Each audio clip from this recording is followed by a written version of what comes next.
Morning everyone, another review video for you.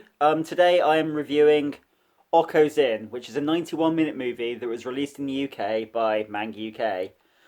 Okko's Inn is the story of Okko, that girl there, who moves to the countryside to live with her grandmother. Her grandmother is the innkeeper and Okko comes on as the junior innkeeper. While she's working at the inn, she realises that she can see ghosts, which are those two children there. Um, and the ghosts sort of help her with the transition of city life into countryside innkeeper. The movie itself is pretty episodic. It basically consists of someone coming to the inn to stay, and they're usually quite troubled. And Okko, with the help of her ghost friends, helps the person overcome their struggles and sort of move on with life. And at the same time, Okko learns quite a lot about herself. The story is directed by Kitaro Kisaka, who was a key animator on a lot of Studio Ghibli works. So as you're watching the movie, you'll see lots of references to Studio Ghibli in the background. There's a ceremony where the character wears a sort of wolf mask that looks a lot like the wolf mask from Princess Mononoke. Okko herself shares a lot of similarities with Chihiro from Spirited Away.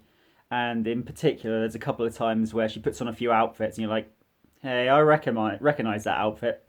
So, yeah, also a lot of the characters in the background, they look like characters from other Studio Ghibli works.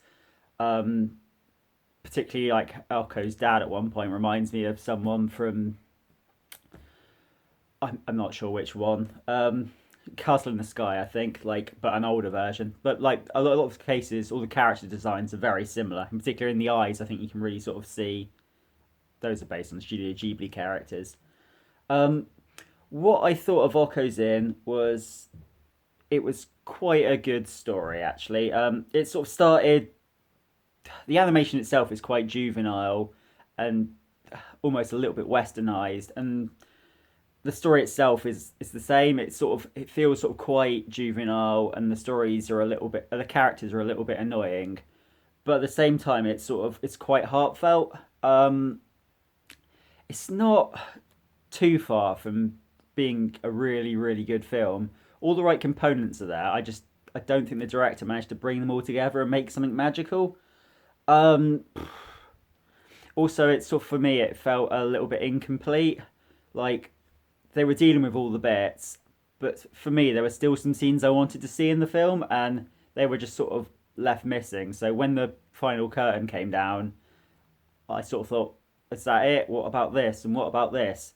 So yeah, it's not quite there, but as this movie goes on, it does sort of grow on you more and more, and you do sort of become more fond of the characters, and that does sort of help. So yeah, I'm scoring this a 7, but at times it could have been an 8. It really, like I say, it probably starts at a 6 or something. You're like, I'm not sure about this. But then, like you say, as you grow to love the characters and the story, it really does sort of start warming to you. So I'm going to stick with a 7. And yeah, that's what I'm saying about that one. As far as suggestions go, the whole idea of moving to the city and adapting to countryside life is sort of very similar to A Letter to Momo and Wolf Children. So there's obvious comparisons there, but obviously the biggest comparison is Spirited Away, with a girl going to work in an inn or a bathhouse or something like that. Especially with all the Studio Ghibli references throughout, that's the obvious comparison there. So I mean, basically, this is a poor man's Spirited Away, really, but which seems a bit insulting. It's not a bad film, but it really doesn't live up to the hype of Spirited Away, I don't think. Um, so yeah, I think if you like any of those three movies and you're happy to watch a slightly lesser version, then probably check this out. Or alternatively, if you've seen this movie and you haven't seen the other three, watch the other three. They're a lot better. Anyway, thanks for watching the video.